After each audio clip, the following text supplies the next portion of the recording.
Desde hace ya unos cuantos años, quizás 2 décadas llevamos, desde la publicación del primer genoma, en particular humano, pero yo creo que la publicación del genoma humano fue en el mismo año, en el año 2000, que fue,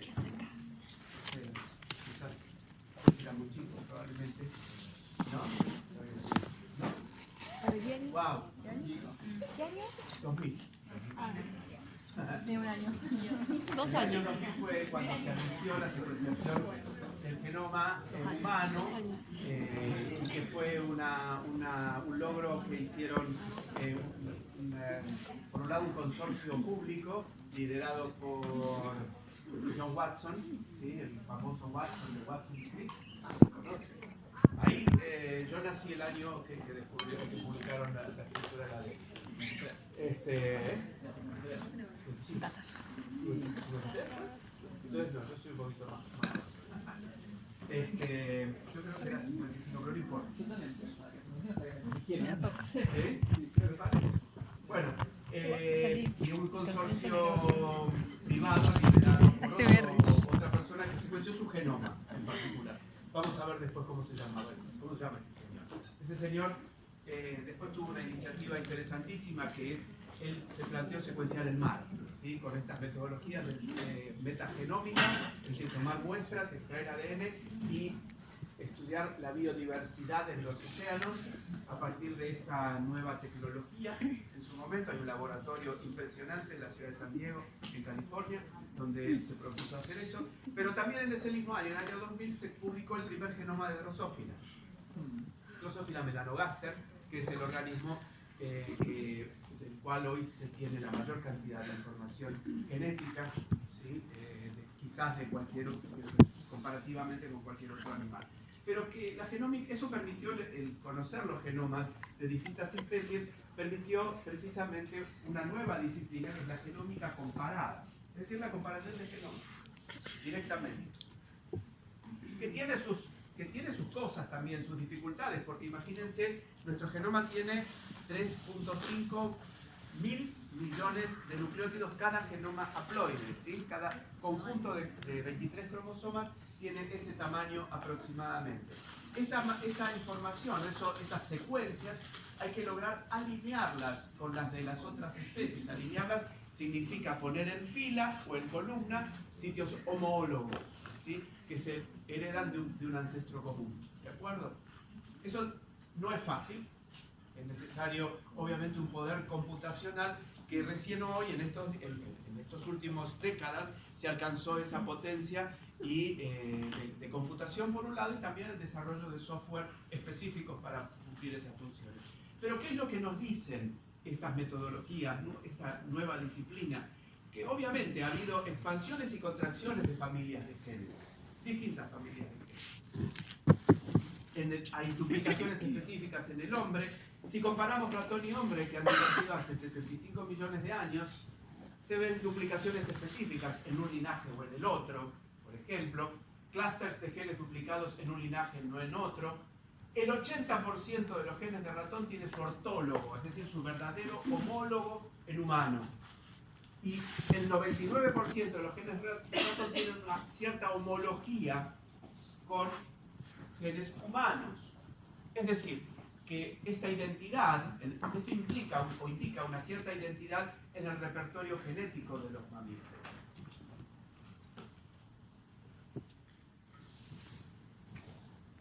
Los cambios, entonces, el estudio de la evolución molecular o la genómica comparada, cómo nos permite a nosotros abordar la problemática de los cambios en los caracteres distintivos que han ocurrido entre 6, 7, 8 millones de años desde que hemos divergido respecto de los chimpancés?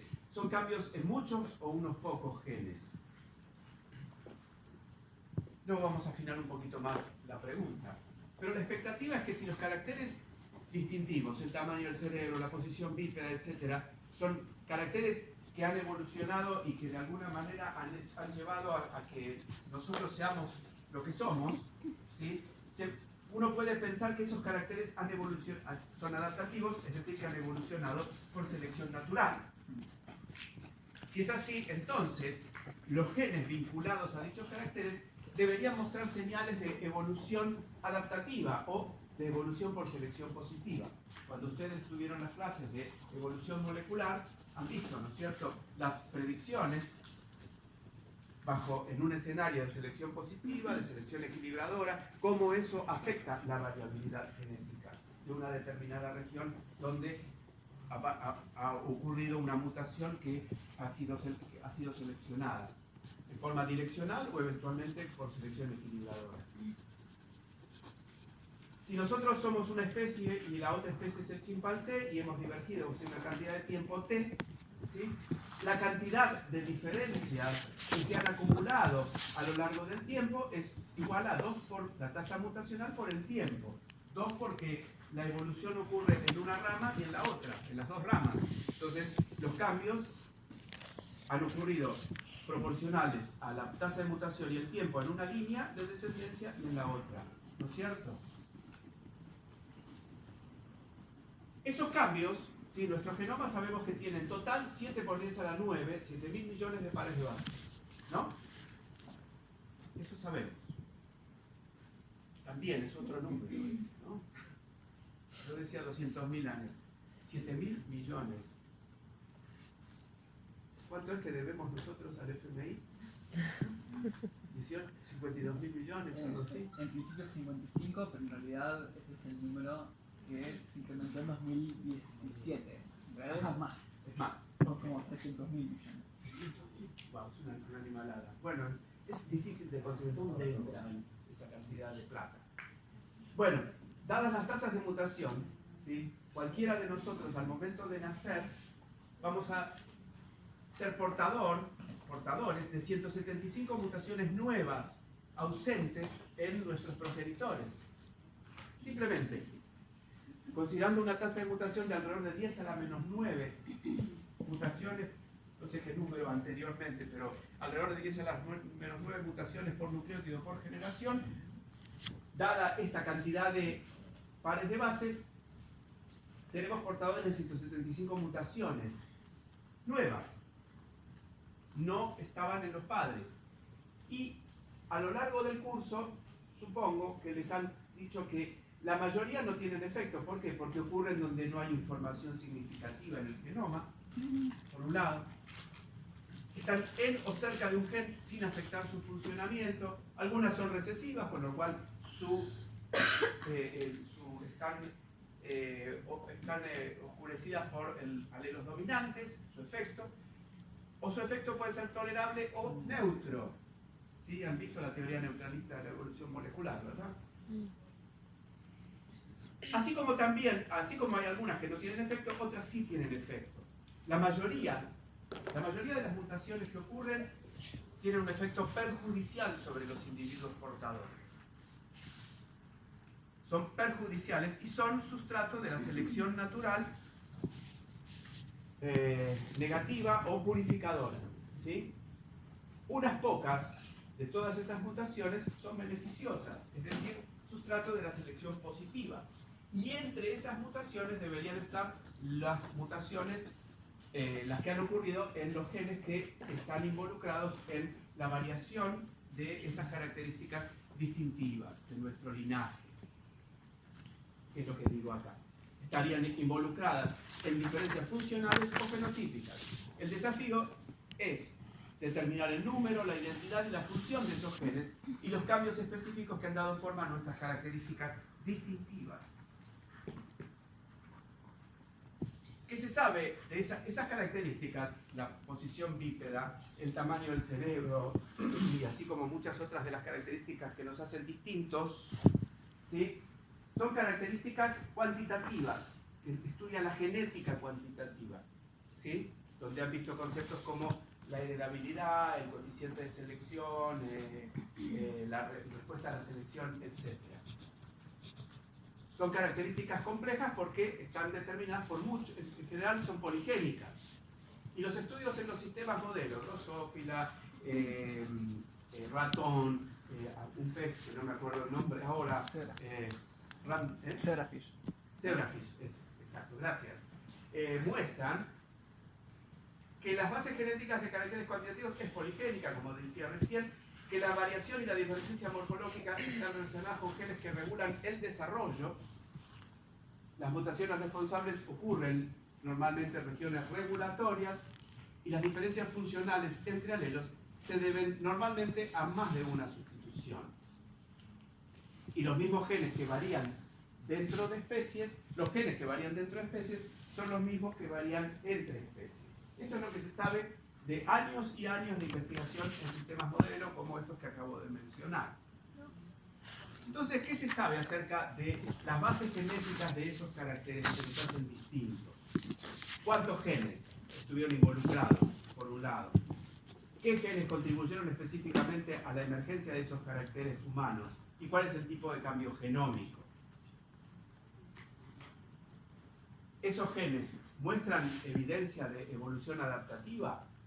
¿Cómo los podemos encontrar? Es difícil, es como buscar una aguja en un pajar. Conocen esa frase, ¿no? Ok.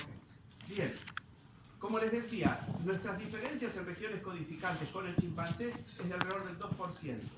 Lo que sabemos es que en esta rama que lleva a Homo sapiens y que en esta rama que lleva al chimpancé, en cada una de ellas ocurrieron 18 millones de sustituciones de nucleótidos en región, en total.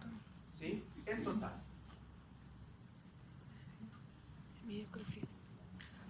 Si en el genoma hay, supongamos, 30.000 genes, que es más o menos un número quizás menor al que hoy en día probablemente sepamos que hay, que codifican proteínas de 400 aminoácidos en promedio, y solo 1,5, ¿sí?, de los 3,5 por 10 a la 9 pares de bases es codificante, ¿sí?, de las 18 millones de sustituciones, 270.000 ocurrieron. Estos son números que pueden chequearles, pues chequenlo porque a veces nos equivocamos. 270.000 ocurrieron en regiones codificantes.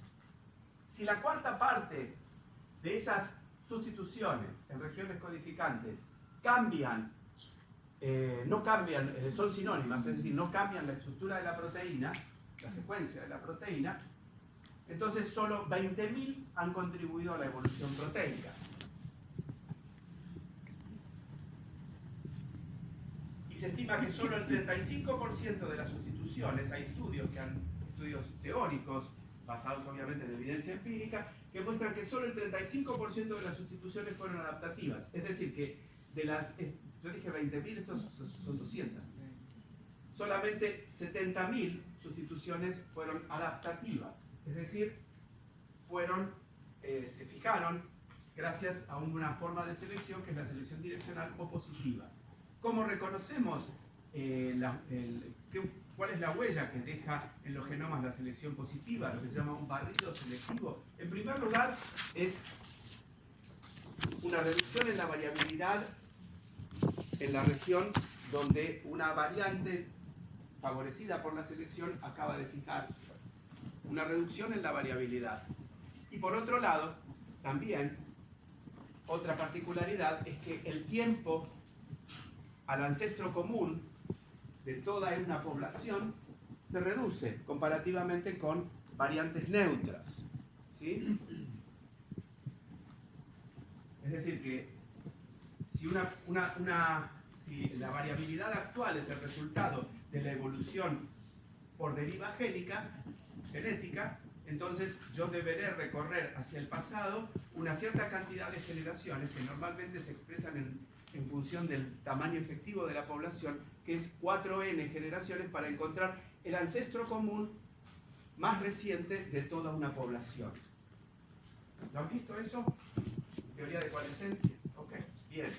Entonces, lo que ocurre cuando hay un barrido selectivo, es decir, que hay una variante favorecida por la selección, se fija más o menos rápidamente, dependiendo de la intensidad de la selección, la fuerza de la selección, y barre con toda la variabilidad que estaba segregando previamente, porque este cromosoma o este sector del cromosoma se fija y entonces se pierde casi prácticamente toda la variabilidad que luego se restablece por nueva mutación.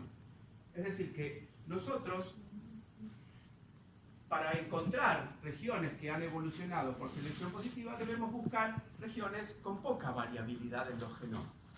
¿Por qué? Porque es la huella que deja la selección positiva. Barridos selectivos.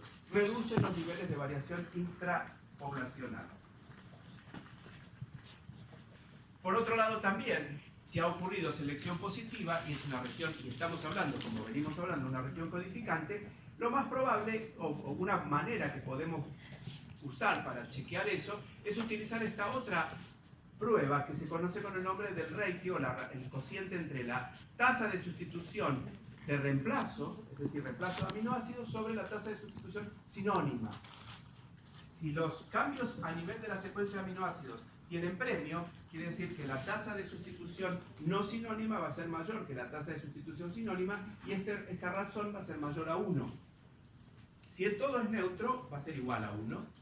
Y si, al contrario de tener premio, las sustituciones de aminoácidos son perjudiciales, este cociente va a ser menor que 1 y estamos frente a selección negativa o selección normalizadora. Entonces buscamos regiones que particularmente tengan valores mayores a 1 en ese ratio. Entonces, en función de este conocimiento teórico, la pregunta es, ¿se han encontrado genes candidatos que subyacen a la evolución de ciertos caracteres de nuestro interés? ¿Sí? Pero para poder encontrar esos genes candidatos necesitamos primero tener evidencia de evolución adaptativa, como acabo de decir, y que también evidencia funcional de que un gen está involucrado en caracteres, obviamente, de desarrollo, fisiológicos o comportamentales que subyacen a la evolución de los caracteres distintivos. Y hay un gen que se identificó hace muchos años y que la evidencia se fue afinando a lo largo del tiempo, que está vinculado con la capacidad de emitir, ¿sí?, un lenguaje articulado. Ese gen se conoce con el nombre de FOXP2. Algunos autores, cuando descubrieron esto, dijeron, estamos frente al gen del lenguaje. ¿Por qué? Porque había personas que eran portadores de mutaciones, familias, integrantes de familias, portadores de mutaciones de ese gen, ¿sí?, que tenían problemas, ¿sí?, tenían déficit severo en seleccionar y secuenciar los movimientos orofaciales requeridos para articular, ¿sí?, el lenguaje. Los afectados carecen de reglas productivas para la formación de palabras. Por ejemplo, pueden pronunciar el plural correcto de palabras conocidas, pero no pueden encontrar o generar una norma general para la producción de plurales. ¿Sí? Eso significa que tienen que aprender los plurales de cada palabra específicamente. ¿Qué otra evidencia hay y estos tenían una mutación en FOXP2? En pájaros hay una versión también de FOXP2 que está involucrado con el aprendizaje del canto. Cuando se inhibe la expresión de FOXP2, hay dificultades en el momento de desarrollar nuevas melodías y los cantos suelen ser confusos. Los cantos se utilizan para comunicación sexuales, ¿no?, para comunicación para el apareamiento en las aves. Qué loco, eso es como si se pudiese activar o desactivar. Eso es lo que hicieron acá. Ah, Inhibiendo la expresión del homólogo, porque no es FOXP2, se llama de otra manera. claro. Vieron ese efecto. ¿Qué se sabe entonces de la evolución de la secuencia, de la divergencia en la secuencia de aminoácidos de este gen? Bueno, se sabe que humano, en dos sitios particulares de la secuencia, estos números, tienen aminoácidos particulares. En algunos casos, por ejemplo, la serina, que está ubicada en la posición 325, también la tienen los carnívoros, pero esta particularidad de esos dos sitios es consistente y es diferente en humanos respecto de las especies más cercanas. ¿Sí? De hecho, ese gen tiene una particular, también reúne una de las requerimientos para considerar un gen candidato, que tiene una tasa de evolución, ¿sí?, de evolución no sinónima, de secuencia de proteína, que está mucho más allá de la de cualquier otro gen de nuestro genoma. lambda es un factor, un estimador ¿cómo se llama? De la tasa del ratio, precisamente de evolución molecular, es el KHS. O sea que tiene un valor que se va de escala prácticamente respecto de cualquier otro gen del genoma. Solo 2 aminoácidos nos separan de los otros primates, para empezar en este gen. La sorpresa fue cuando secuenciaron Neandertal. Y vieron que los mismos aminoácidos que se consideraban como iniciales para la evolución, bueno, en la evolución de este gen, ¿sí? Neandertales compartían las mismas variables. Indica eso que eran capaces de crear y usar lenguajes neandertales. Pero por otro lado, poniendo un poquito, sacando el pie del acelerador, yo diría, bueno, evidencia de evolución adaptativa, pero aparte lo importante también es que codifica un factor de transcripción, pero solo 2 sustituciones para explicar la evolución de una característica, una adquisición tan importante como el lenguaje. Podemos pensar, ¿es posible concebir esto? O sea, la evidencia está, la evidencia funcional y la evidencia de evolución adaptativa. La pregunta es, el cambio de un solo gen está en la base de la evolución del lenguaje. Algunos autores, claro, lo que pasa es que cuando uno va a publicar en alguna revista importante, uno tiene que ser efectista, y entonces dice, descubrimos el gen del lenguaje. La ciencia también tiene esto, ¿no? Seguramente eso ya sabe la estructura de la carrera. Hay que saber venderse de alguna manera. Bien, entonces, pero por otro lado, por más que logremos identificar proteínas que evolucionaron adaptativamente, no tenemos idea de las diferencias funcionales entre esas secuencias. Porque, a ver, el hecho de secuenciar genomas está todo bien, uno puede tener la tira de 7.000 millones de nucleótidos, pero resulta que y podemos lograrlo en muy corto tiempo con esas máquinas basadas en nanotecnología, pero saber qué hace cada parte del genoma, todavía estamos muy lejos de eso, a pesar de esta capacidad de secuenciar rápidamente muchos genomas, por un lado, y por otro lado con las técnicas bioinformáticas para predecir regiones regulatorias o regiones codificadas. Además, la mayoría de las proteínas que evolucionaron adaptativamente no están relacionadas con el desarrollo. Algunas están relacionadas con la reproducción, otras están relacionadas con la respuesta inmune, por ejemplo. Pero por otro lado, yo les dije que alrededor del 1,5 del genoma es codificante. ¿Qué cuerno hace todo el resto del genoma?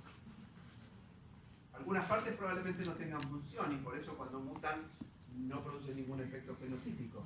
Pero hay otras regiones que regulan la expresión de los genes. Y desde hace unos años contamos con herramientas cada vez más sofisticadas. Yo les voy a contar las primeras herramientas que se utilizaron, que son los microarreglos de ADN, DNA microarrays, ¿sí? Y cómo se investigó la evolución de los patrones de expresión génica. A partir de, les voy a mostrar lo de transcriptómica, nosotros lo vamos a pasar porque estoy un poquito sobre la hora. ¿Qué es la transcriptómica? Lo que se basa es extracción de ARN, ¿sí? Y luego una vez que se extrae el ARN, se desafía el ARN con ese ARN que se traduce, se retrotranscribe a cDNA, se desafía una placa también de un desarrollo nanotecnológico, en donde en cada uno de los pocillos de esa placa hay partes del genoma que queremos nosotros, al cual queremos desafiar con estas secuencias. Entonces, la cantidad de veces que hay una hibridación del cDNA con alguna de las secuencias contenidas en estos pocillos, entonces eso lo reporta a la computadora y entonces va acumulando, y uno puede calcular la cantidad puede estimar el grado de expresión de cada uno de esos genes o que están representados en esos pocillos. Uno podía en aquel tiempo, si mal no recuerdo, analizar miles de genes simultáneamente con estas metodologías. Entonces lo que hicieron unos autores hace ya unos cuantos años, en el laboratorio de uno de los más renombrados genetistas paleogenetistas humanos, que es el laboratorio de un, creo que es finlandés o sueco, no me acuerdo, Paavo se llama, Svante Paavo, que en el laboratorio, en el Instituto Max Planck de la ciudad de Múnich, lo que hicieron fue tomar como figura allí 3 humanos, ¿sí? 3 chimpancés y un orangután como grupo externo. Tomaron ARN del hígado y del cerebro, obviamente de personas muertas, ¿no? O sea, que acababan de morir, ¿no? Aquí abajo que tenemos, así. Y entonces estudiaron, sí, utilizando metodologías de análisis, estimaron la distancia en cuanto a los patrones de expresión génica entre individuos dentro de cada especie y entre las especies. Y lo que se ve, fíjense qué interesante, esto es en el hígado, ¿sí? Donde la distancia en cuanto al patrón desde el nodo al cual confluyen los humanos y los chimpancés, la distancia entre esos 2 nodos en el hígado es de 1,7 y en el cerebro las diferencias que nos indican el grado de diferencia en los patrones de expresión, en el cerebro es más del doble la diferencia en los patrones de expresión. Los autores dijeron, bueno, vamos a poner esto, está bien, esto puede ser, la pregunta es, ¿esto particular de humano, la comparación humano versus chimpancé? Vamos a estudiar qué pasó también con especies de ratón, Mus spretus y Mus musculus, que son la laucha común, el Mus musculus, que han divergido hace más o menos el mismo tiempo, o llevan divergiendo el mismo tiempo que han divergido humano y chimpancé. Hicieron lo mismo, y fíjense, la distancia, las diferencias en cuanto a los patrones de expresión en el hígado y en el cerebro son más o menos comparables. Bueno, esto es lo mismo, esto lo voy a pasar por alto. Para entrar en la última parte de la clase, que son los aportes más recientes de la genómica comparada. ¿Sí? Los aportes de la genómica comparada al estudio de la historia evolutiva, de nuestra historia evolutiva y de nuestros parientes más cercanos. Y que esos estudios han cambiado el paradigma de la evolución humana, en particular el paradigma del origen de nuestra especie. Bueno, este es nuevamente la diapositiva acerca del poblamiento de América. Y en el año 2010 fue un año, a mí al menos me pareció, realmente me pareció que el logro que había alcanzado el grupo de Svante Paavo en este paper escrito, cuyo primer autor es Richard Green, Paavo es el último, es decir, es parte del el último lugar, publicaron en Science el primer borrador de la secuencia del hombre, de la secuencia de ADN de Neandertal, es decir, ADN fósil, ADN antiguo, o sea, con todas, para secuenciar y para que te crean de que secuenciaste realmente el genoma de una especie extinta. Bueno, tenés que tener un laboratorio con cierto grado de aislamiento, cuando entras tenés que pasar por, digamos, entras como si fuera un astronauta, como se vestían los médicos durante la pandemia, ¿sí? Y por otro lado también hay que tener en cuenta ciertas particularidades que ocurren en el ADN antiguo, en los fósiles. Y si mal no recuerdo, se extrajo el ADN, si no me equivoco, de dientes o de falanges, no me acuerdo exactamente.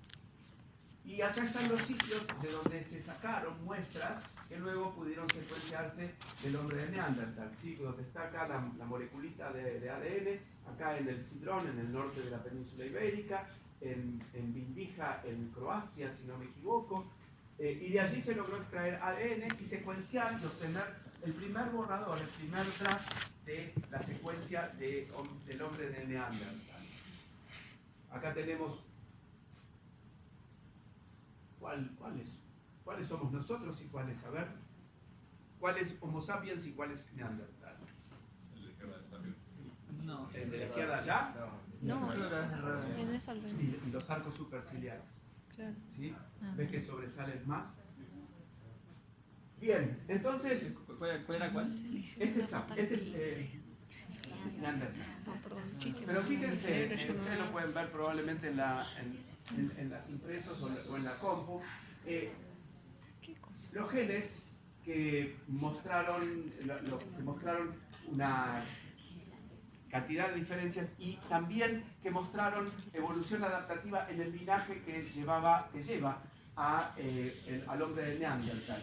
Y fíjense qué interesante, en particular hay genes que están vinculados con la distribución del pigmento. Imagínense que Neandertal tuvo mayor éxito en Europa y en particular se extendió hasta el norte de Europa, en donde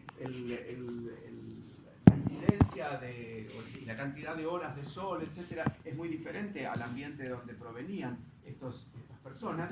Entonces, la distribución de la melanina en la piel seguramente también debe haber tenido algún efecto sobre la adaptación de estas personas en su expansión hacia el norte. Otros genes vinculados con el metabolismo, por ahí andaba el metabolismo de hidratos de carbono, que está vinculado con un tipo particular de diabetes. Otros que están vinculados, por ejemplo, fíjense, mutaciones que en humano, sapiens, están vinculadas con la esquizofrenia, genes que están vinculados con la esquizofrenia. Lo cual no quiere decir que estos hayan sido esquizofrénicos, simplemente lo que muestran es que son genes que muestran evidencia de selección positiva, entre otras cosas. Pero lo que nos mostró y lo que fue más sorprendente y que a los biólogos evolutivos obviamente nos sorprendió más es que los encuentros entre sapiens y neandertales no fue únicamente un encuentro y se pelearon solamente, sino que también hubo hibridación, como preguntaba Agustín hace un rato, ¿no? Allá. También hubo hibridación entre neandertales y sapiens, ¿sí? En este gráfico, en donde se plotea acá en ordenada y en abscisa, respectivamente, la divergencia entre el genoma humano de referencia, que es el de este señor Venter, que creó ese instituto para secuenciar el océano, y que es uno de los primeros genomas que se secuenció, el de él, la divergencia entre el genoma de este humano no africano, ¿sí? Normalizada por la divergencia entre el humano y chimpancé, ¿sí? Y la divergencia que hay respecto de los europeos, que es la línea azul, y la divergencia que hay respecto de los africanos, que es la línea roja, ¿sí? En función de la divergencia entre Neandertal, ¿sí? la divergencia respecto de Neandertal normalizada también por la de humano chimpancé. En general, lo que se ve es que la divergencia entre neandertales, entre africanos y Wendler, y la divergencia entre africanos y neandertales están correlacionadas. También la divergencia entre europeos respecto del genoma de referencia de Homo sapiens, en relación a la divergencia de europeos respecto de Neandertal, también hay una correlación importante, pero hay un grupo de regiones que son outliers, que muestran más semejanza entre neandertales y humanos europeos que con respecto al genoma de referencia de Venter. Lo cual nos está diciendo que hay regiones del genoma de humanos europeos que se parecen más a neandertales que a humanos, ¿sí? A humanos sapiens. Lo cual indica que estos segmentos, outliers, segmentos con divergencia alta entre genomas europeos y el genoma de referencia de Homo sapiens, pero con baja divergencia entre europeos y neandertales, son outliers precisamente, y que son los que nos están mostrando que una explicación posible de esta observación es que hayan intercambiado genes por reproducción, por hibridación interespecífica, ¿sí? Es decir, que se encontraron y aparte se reprodujeron, se aparearon y produjeron descendencia. Lo más probable es que si eran dos especies distintas, haya sido cierta las de la ley que indican que la descendencia interespecífica tiene un cierto grado de esterilidad en la descendencia, como pasa en la mayoría de los organismos, y en particular los organismos de especies que el sexo heterogamético es el macho, en donde el macho normalmente descendiente de un cruzamiento interespecífico es estéril, pero la hembra no. Entonces, eso pudo haber dado lugar a la posibilidad de que esas hembras híbridas se hayan retrocruzado con machos de una u otra especie. Y entonces, de esa manera, es por la cual, si esos híbridos se retrocruzaron con humanos sapiens, entonces esa es la huella que nosotros estamos viendo hoy en día en los genomas de europeos, que son los que compartieron espacio y tiempo en una determinada. Compartieron espacio y tiempo. Poco tiempo después, casi ese mismo año, quizás en el 2011, en el mismo laboratorio de este señor, que es este último autor, Svante Paavo, ¿sí?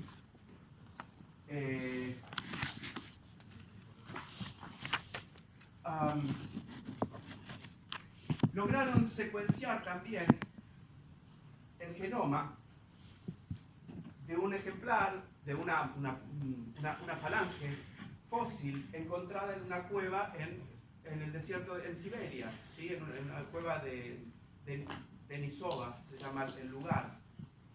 Lograron secuenciarlo, ¿sí?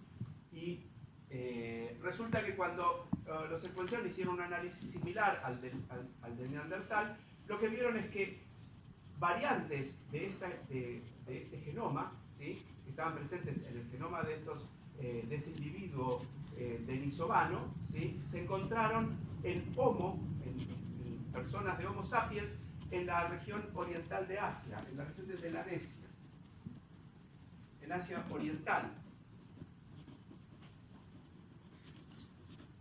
Lo cual significa que, evidentemente, también Homo sapiens, en su salida de África, o a lo largo de su salida de África, se encontró con otras especies residentes, neandertales en Europa y en Medio Oriente también, y en Asia Oriental se encontró o en Asia, sí, en la zona de Siberia, etc., se encontró con estos individuos, de los cuales lo único que se conoce es la evidencia fósil y los genomas. Ni siquiera se sabe cómo eran, no hay más evidencia fósil como para poder saber cómo se veían estas personas. Una consulta. Hey. ¿Con esa evidencia es suficiente para decir ya son especies distintas? ¿Que son especies distintas o que son las mismas? No, que son especies distintas, digo. Pues, entiendo que los denisovanos serían una especie distinta. Bueno, luego se secuenciaron más y lo que se ve es que forman un clado diferente respecto de humano sapiens y de humano neandertal. O sea que son altamente probables de que hayan sido especies distintas, pero estamos nuevamente en lo mismo, ¿no? O sea, si nuestra definición de especie se basa en el aislamiento reproductivo y en el flujo génico, o sea, flujo génico con individuos de la misma especie y aislamiento reproductivo respecto de otras, en este caso tampoco lo podemos probar. Pero bueno, la cantidad de diferencias genéticas es lo suficiente como para pensar que han sido especies distintas, y que obviamente el hecho de que hayan hibridado tampoco alteró su destino evolutivo independiente. También en esa misma época, con la secuenciación de genomas, etc., unos autores, aquí este es el líder del laboratorio, Mike Hammer. Cuando yo era chico había una serie de un detective que se llamaba Mike Hammer en la tele, por eso me causó mucha gracia cuando descubrí este autor. Encontraron evidencia también de mezcla antigua en África.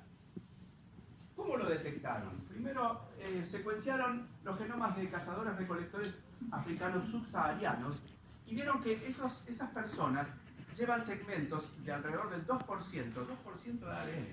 O sea, 2% de 7.000 millones, bueno, ustedes me dirán cuánto es, a mí no me da la cabeza para hacer la cuenta ahora. Pero encontraron segmentos, ¿sí? Segmentos completos, largos, no distribuidos en distintos lugares, que representan el 2% del genoma, que son inusuales para Homo sapiens. Entonces, son variantes muy divergentes que se encuentran en desequilibrio de ligamentos, es decir, que se heredaron a lo largo de generaciones como una unidad, sin recombinar. Eso se llama el desequilibrio del ligamiento, ¿sí? Lo que hace la recombinación es precisamente romper esos desequilibrios y hace que la recombinación hace que las variantes que están localizadas en genes distantes, a una cierta distancia, entren en algún momento en equilibrio. Esto lo que se pensó en su momento, obviamente, es que son el resultado de introgresión de material genético. La introgresión lo definieron ya en las clases de especiación, ¿no es cierto? Sí. Son el resultado de introgresión de ADN de una especie de hominino arcaico en los genomas de estos pobladores subsaharianos. El modelo que mejor explica esas observaciones sugiere un tiempo de divergencia de 700.000 años y que la mezcla, es decir, entre los subsaharianos y la población fantasma, que no sabemos no la vemos, pero probablemente, de la cual divergieron esos humanos hace 700.000 años, y que se han mezclado hace aproximadamente 35.000 años. Es decir, que es una forma de humano arcaico que hibridó con humano sapiens, y que la mezcla el encuentro habría ocurrido hace 35.000 años atrás. Estos autores, esto es interesante porque estos autores plantearon esta hipótesis y esto llevó a que uno de los investigadores más importantes de paleoantropólogos humanos, que se llama Stringer, finalmente terminara publicando los resultados del análisis de formas fósiles de África, que él no la publicaba porque él era partidario de una cierta teoría, que es la teoría de autofábrica, que supongo que la han visto pero si no la vamos a ver dentro de un rato, que es la teoría de la EVA mitocondrial, que es la teoría una de las teorías que pretende explicar el origen del hombre moderno. Y como no le cerraba en su marco teórico, entonces esos fósiles, por la antigüedad que tenían y las características anatómicas que él planteaba del análisis de esos fósiles, como no le cerraba en su teoría, entonces los guardó en un cajón. Cuando esta gente publica este artículo, él abre el cajón mágicamente y termina publicando, porque precisamente primero le daba apoyo a esta idea. Entonces, ¿quiénes Homo sapiens en realidad? ¿Sí? Homo sapiens, durante mucho tiempo hubo dos teorías que competían, que son estas dos. La teoría de la EVA mitocondrial o fuera de África, y la teoría que se llama multirregional acerca del origen del hombre. ¿Han visto algo de esto? No. Las dos teorías están basadas en evidencia, la preeminencia el tipo de evidencia sobre el cual están basadas fundamentalmente es distinta. Por un lado, esta teoría, la de la EVA mitocondrial, está basada en evidencia molecular, en el estudio del ADN mitocondrial, y esta teoría está basada fundamentalmente en evidencia fósil. ¿Cómo dijiste que se llamaba? ¿Las teorías? Multirregional, EVA mitocondrial o fuera de África. Las dos teorías difieren básicamente en el tiempo que todos los humanos compartimos nuestro último ancestro común. La teoría de la EVA mitocondrial dice que a partir de humanos arcaicos en África, ¿sí?,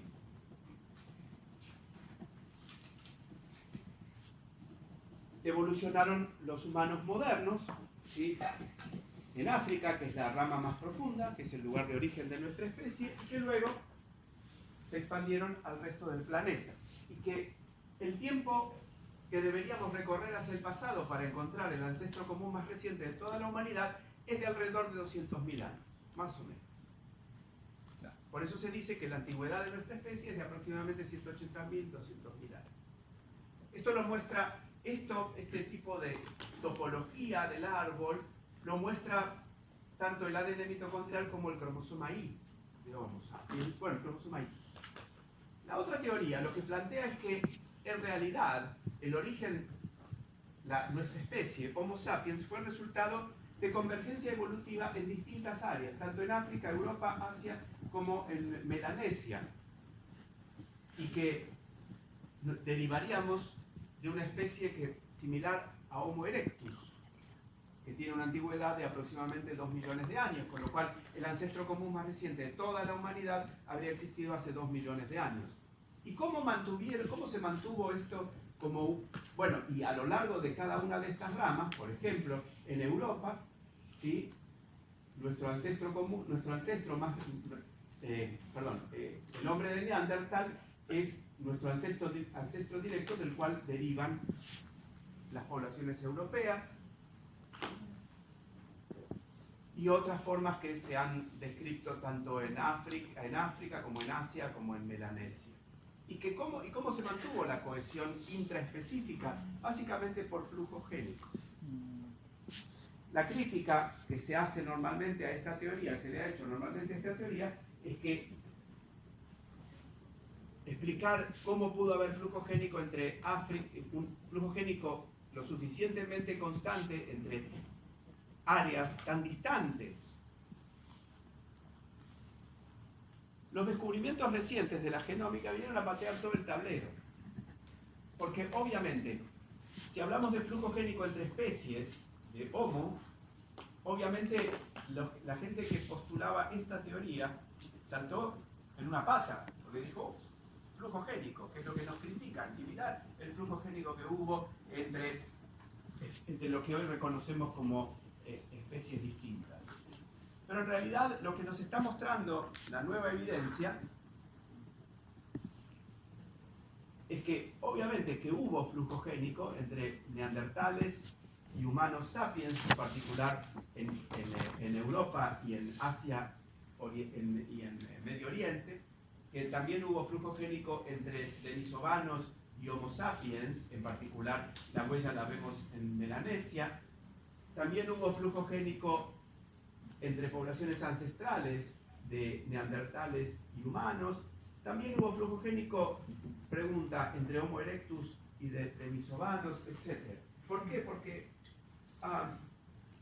la genómica en ese sentido está avanzando a pasos agigantados en cuanto a la tecnología, en cuanto a la posibilidad de secuenciar genomas antiguos o ADN antiguo.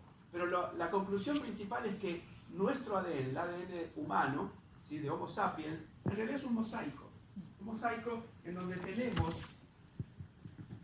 partes de genomas de otras especies. Por ejemplo, una persona europea, no africana en particular, puede tener hasta el 5% en su ADN, en su genoma, el 5% de variantes genéticas de origen neandertal. De hecho, a mí me sorprendió. Cuando estuve en las cuevas de las manos, estaba parando en un alojamiento y en la cena tuve oportunidad de conocer una pareja de escoceses. Y resulta que la mujer se había hecho el estudio de la secuenciación y ella me dice, no, yo tengo genes de neandertal. Y se veía igual que nosotros. Totalmente. Porque imagínense, si el neandertal se extinguió hace 35.000 años, la cantidad de retrocruzamientos que hubo, ¿no?, como para que se fueran rompiendo esos bloques introducidos.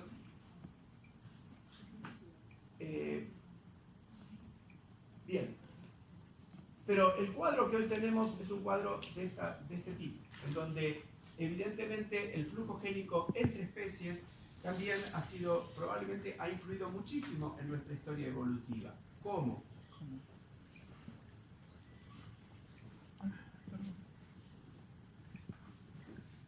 ¿Qué es lo que digo acá, en este primer punto? La hibridación interespecífica habría jugado, y la introgresión ha jugado un papel importante en la evolución, pero también en particular en la adaptación, por la introgresión de variantes en diferentes poblaciones de Homo sapiens, en particular alelos nuevos de genes de origen neandertal que afectan la piel y la inmunidad, confirieron ventajas a Homo sapiens. O sea, en la adquisición por hibridación de genes que codifican para esas funciones, ventajan los Homo sapiens en su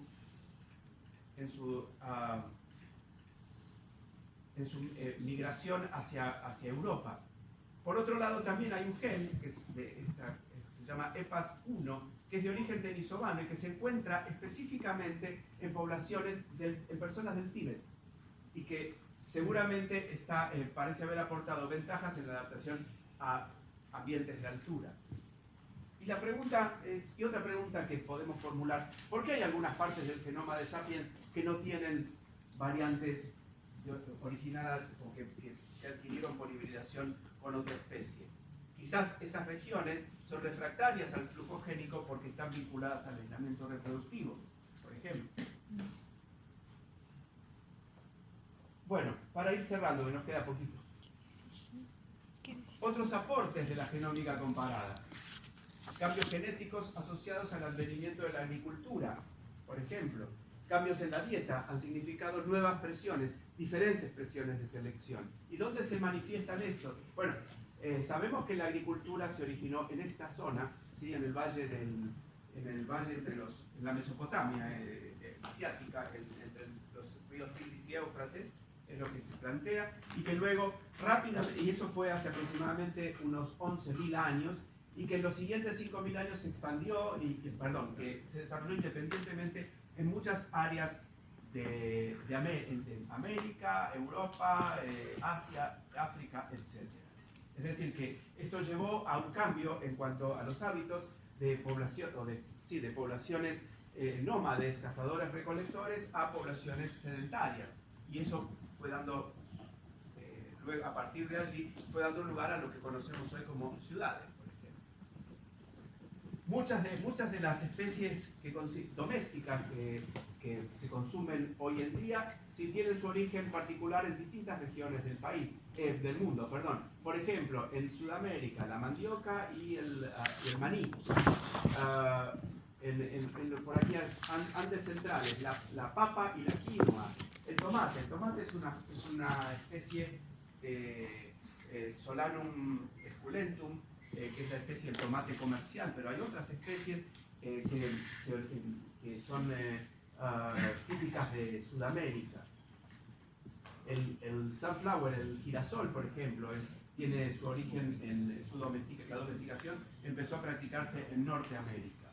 Entonces, hubo unos autores que lo que hicieron fue, precisamente gracias al contar con técnicas para secuenciar genoma antiguo, ADN antiguo, entonces lo que se propusieron es, a partir de ADN antiguo de personas que vivieron, por ejemplo, hace 8.500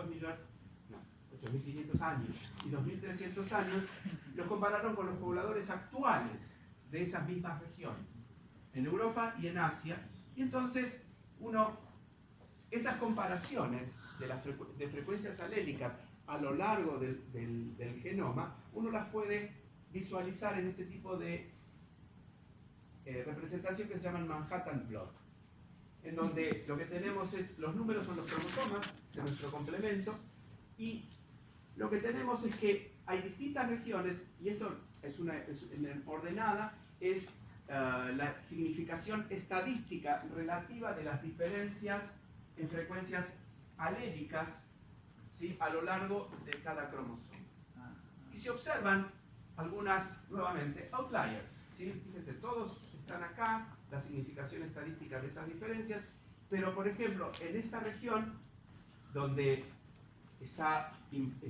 se encuentra este gen que está relacionado con la tolerancia a la lactosa, ¿sí?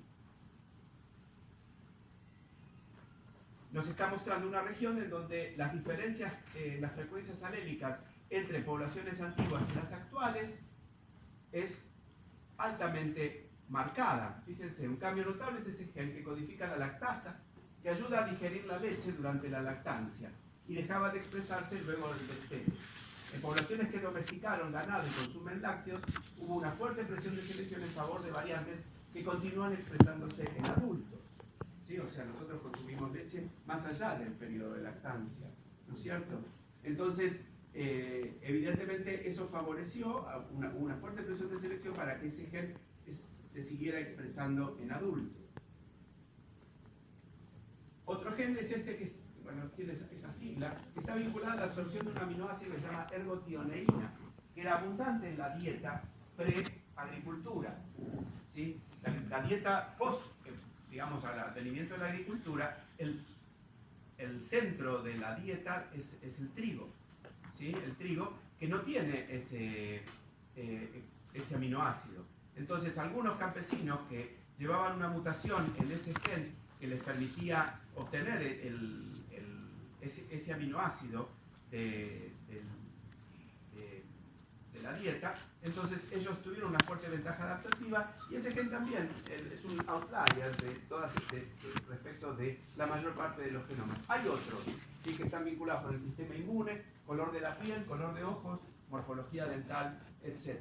Es decir que cambiamos mucho respecto de lo que eran las poblaciones humanas hace 11.000 años, que es cuando hay un cambio rotundo, notable en nuestra dieta.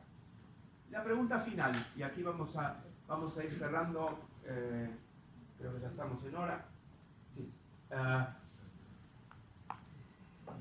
Los periodistas normalmente están muy preocupados por esta pregunta. ¿Estamos evolucionando?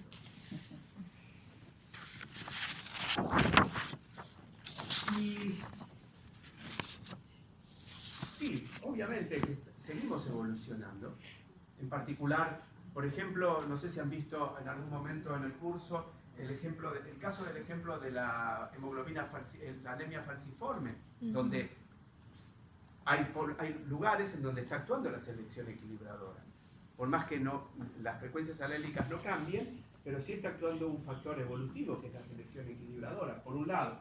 Pero, por ejemplo, hay selección direccional en favor de la menor colesterolemia, es decir, menor cantidad de colesterol en sangre.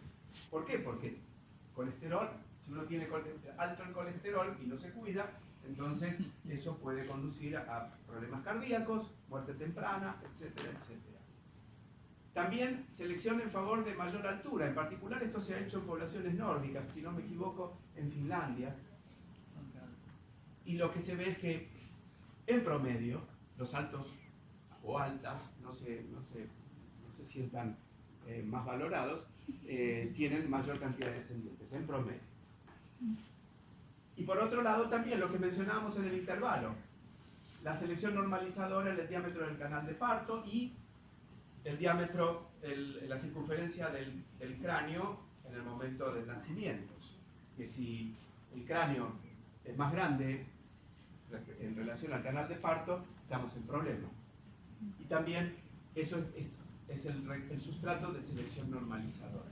Lo último que quería mostrarles es un ejemplo de cómo a partir cómo uno a partir de investigación básica en un organismo modelo como la drosófila, uno puede estudiar también la evolución adaptativa en humanos. Este es un cardón, ¿sí? Aquellos que han estado en el NOA, por ejemplo, en las ruinas de Quilmes, de los indios Quilmes en el oeste tucumano, o en el Pucará de Tilcara, por ejemplo, esta es la especie dominante y la especie emblemática. De hecho, se la considera en muchos lugares como monumento nacional.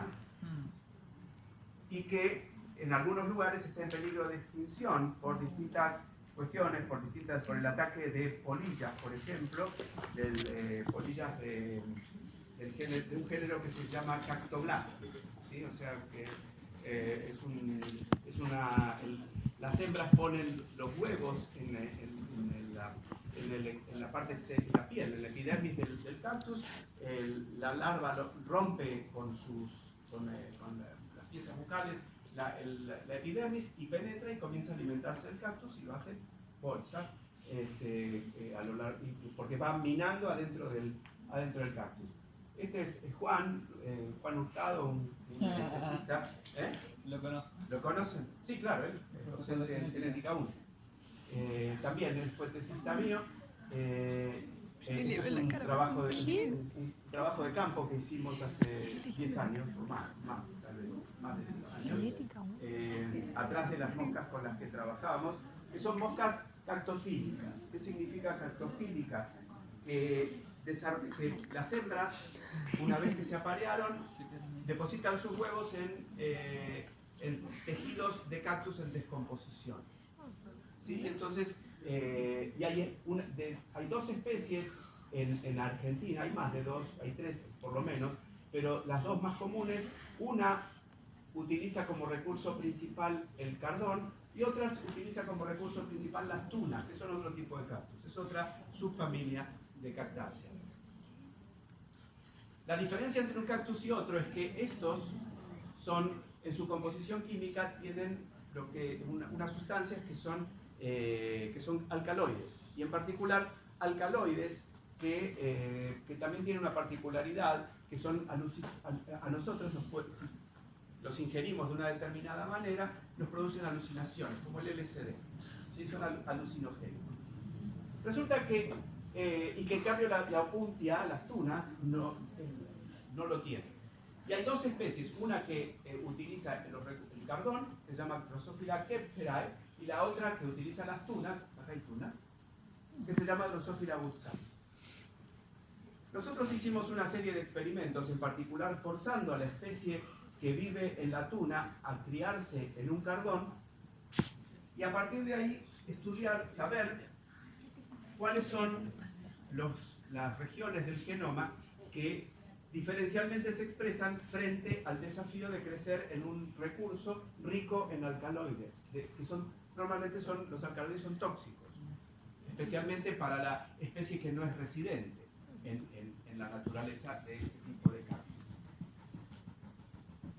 Por un lado, hicimos un estudio de transcriptómica comparativa, en particular en la especie que vive sobre este cactus, y estudiamos los patrones de transcripción en moscas crecidas, en medios preparados con el recurso primario de esta especie, otros medios preparados con el recurso secundario de esta especie, y estudiamos precisamente los patrones de expresión génica. A la izquierda hay un mapa de la distribución de cactus del género Trichocereus, este se llama Trichocereus tersheki, de cactus también que son alcaloidíferos, es decir, que tienen alcaloides alucinogénicos a lo largo de Sudamérica, ¿sí? Y hay varias especies, todas especies relacionadas, Pachanoi, Peruvianus, todas tienen alcaloides en su composición y son utilizados por distintos grupos originarios, o vienen siendo utilizados desde hace más de 6.000 años en ritos paganos, utilizados precisamente, como les decía, en ritos en distintos pueblos originarios a lo largo de la distribución de estos cactus.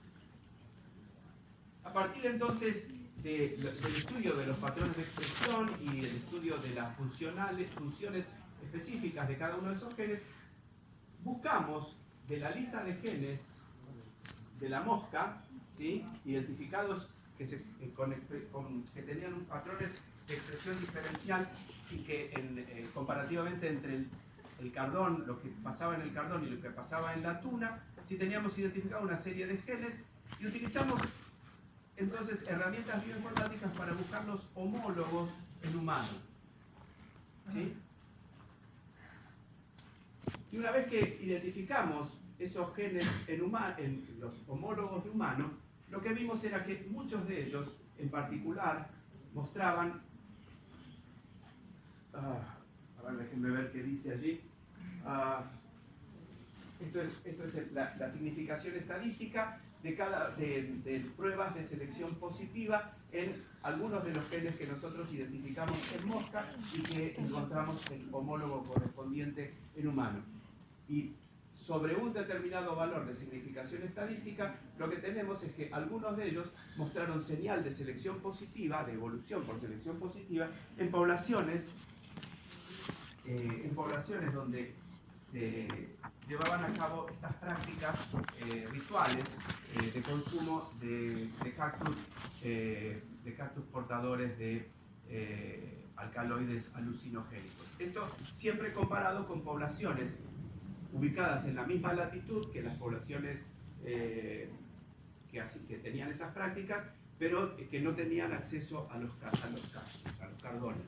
Y lo que se ve es entonces que hay genes precisamente que mostraron selección positiva, patrones de selección positiva, es decir, que ciertas variantes alélicas conferían cierta ventaja, mayor tolerancia y mayor, obviamente, o tal vez alucinógenos, o tal vez, obviamente, mayor ventaja, mostraban ventaja reproductiva comparado con otras variantes que conferían menor tolerancia al alcaloide. Bueno, con esto, acá tenemos un resumen de todo lo que vimos en la clase. Cualquier duda, cualquier duda se pueden poner en contacto conmigo, no tengo ningún Estaba problema. viendo y está Voy escribiendo. a poner mi correo electrónico. Ordenando y desordenándolo. Sí, porque no, está todo no, eso. yo empecé a escribir arriba de otras. Sí. Yo en un momento me di cuenta de lo que estaba pasando. De hecho, hay 6 que las tuve. No, Que no. Pero estaban desordenadas las tuyas. también. También, Sí. Cualquier duda me pueden escribir allí. Si hay alguno que está interesado en hacer algún tipo de